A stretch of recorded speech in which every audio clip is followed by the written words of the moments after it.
அஸ்ஸலாமு அலைக்கும். ஒரு காரசாரமான டேஸ்டியான சட்னி எப்படி செய்கிறதுன்னு பார்க்கலாம். தேங்காய், வெங்காயம், பச்சை மிளகா, புளி, கொஞ்சமாக உப்பு சேர்த்து கரகரன்னு அரைச்சிட்டு அதில் தேவையான அளவு தண்ணி சேர்த்து நல்லா பேஸ்ட்டாக அரைச்சி எடுத்துடலாம்.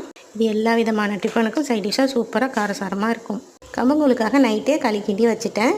இது நம்ம கூழாகவும் குடிச்சிருக்கலாம், களியாகவும் சாப்பிடலாம். இதுக்கு இந்த சூப்பரான துவையல், உப்பு மாங்காய், வெங்காயம், வத்தல், இது முருங்கைக்காய் வத்தல், வெண்டைக்காய் வத்தல், அப்புறம் மோர் மிளகாய் வத்தல். இதுக்கு நல்ல கெட்டியான மோரை சூப்பராக அடித்து வச்சுருக்கோம்.